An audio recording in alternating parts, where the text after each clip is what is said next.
Hey everyone, Micah here, doing our little show today out of Colorado, where my IVF clinic is. Just did my embryo transfer, and now back to work. And here is Alex. Alex, are you stuck in the bedroom today? Yes, in a corner. This is like literally the quiet space. And it's going to be like in 10 more minutes, we're probably going to hear the kids, blah, 'cause something happened. So I just walked around Colorado Springs and I got these really pretty earrings made by this woman, Laurel and Co. So nice. I'm wearing earrings with my hoodie. Whatever. I love them. I love them. Yeah, I really Next time you'll be surprised if I'm in the bathroom or in the closet. That's like super quiet. That's when they're not napping quiet. I know. I know. You're gonna be hiding and you're gonna be like, I'm here for YouTube video. Micah, I'm in the closet. Don't ask questions. Exactly. I actually heard on NPR there was a woman and it was during COVID, and they were like, "Where are you recording from?" She goes, "I'm in the closet." She was on the radio, so she was like, "This is from my children." Yeah, so pretty much. Reporters on NPR were in the closet too. Okay, let me get to our topic.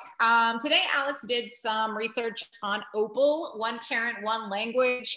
Just in case people don't know what that is, Alex, can you explain OPOL, please? Yes, it's a system. It's very simple. I just realized that I've been doing it in my marriage, in our family for the longest time. It's one parent, one language, meaning I speak Spanish to the kids and my husband speaks only English to the kids. Why? Because he doesn't know Spanish, but we didn't know. Parents who are bilingual, many of them, they choose one language each and they don't mix it. That way the kids, they give the kids a better chance to learn both languages at the same time, according to the research. It's committing to speaking. If you are speaking the minority language, say you live in the US, like you're committing to anytime you speak to your kids, they're hearing Spanish. And so you're making sure that it is as much as possible. Yep. Basically, that's what you're committing to. So Alex pulled up a study done in Madrid. It's called the Mixed Strategy 1.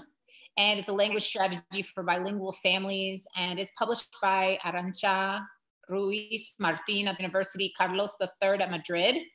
And I thought this was very interesting. So we're going to be going through this because it had such interesting topics. So Alex is doing OPOL at home. I am going to be a non-native Spanish speaker. My goal is to do Spanish only inside the home as well. I speak Spanish well enough that I can do this.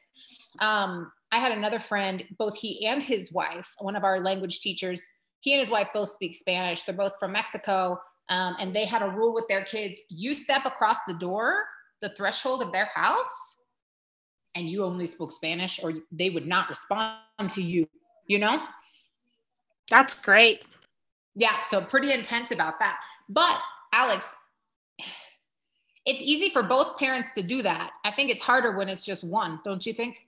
Yeah. And, you're going to talk about the results and numbers. And I think I'm bummed out because I haven't pushed my husband enough to learn Spanish. And now the numbers are crushing.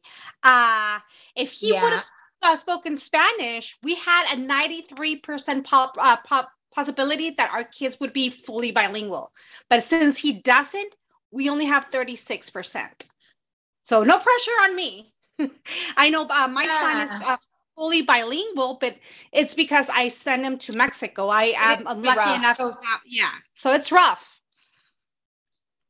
So in this study, that's exactly right what you said. So 93% of the families where the parents spoke to each other in the minority language, the one that's not spoken in the country that they're living in, had children who spoke in two languages, as opposed to only 36% of the families where parents spoke to each other in the majority language, meaning wherever country they're living in. There was also another part. It says they confirmed that the languages used between parents is really the determining factor of the level of language of the children. So this makes sense. My friend, who he and his wife only speak Spanish at home, this is why their kids speaking Spanish, they speak Spanish so well, because they're only hearing their parents speak to each other in Spanish too. So you're kind of going uphill with your situation, right, Alex? Yep. Yeah. Yeah. Pretty much. The only comfort I find is yesterday Ethan said, Mom, Amalia's 2 years old. Ethan is 12. Ethan's like, Mom, I think Amalia has an accent. She doesn't speak English well. She has my accent. Which is totally fine. And you know, my grandparents babysat me when I was a kid, and I couldn't say the TH. So my mom would ask me, what did you do at Grandpa's? And I said, we watched Dorothy and the Tin Man. The Wizard of Oz. My grandpa called the Wizard of Oz movie Dorothy and the Tin Man. And so I came home and my mom goes, for 3 years, you had a Spanish accent. Yeah. Amalia sings, Daddy finger, where are you? Exactly. Yes, I sing it with her.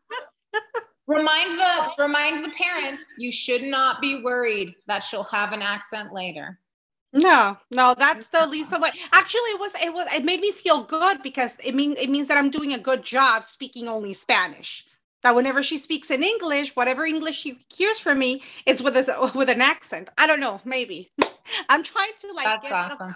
Find positivity anywhere. But I'm going to show my husband the numbers, and hopefully that motivates him to start learning Spanish. Because we have a 1-year-old. It's not only Amalia. Anya's coming up. So if my husband and Anya starts learning Spanish together, that would be amazing for Ethan and Amalia. I know this sounds crazy, but the best way for him to learn is to get a private tutor. I know it sounds crazy, but couples don't learn from each other unless it's the language they need to communicate to each other. Do you see what I'm saying? Like, you learned English from him. Do you see what I'm saying? Yeah. I mean, you were already fluent because of college, but I'm saying couples don't only get better in the language that they use to communicate. Because we fight. He's not going to learn. He will get in my nerves. Like, he frustrates me, and we fight. We never bicker works. about it. It never works. Yeah. So, okay, we're at our time limit for today. I hope this was helpful to you guys, and we'll come back with more information from this study. Bye.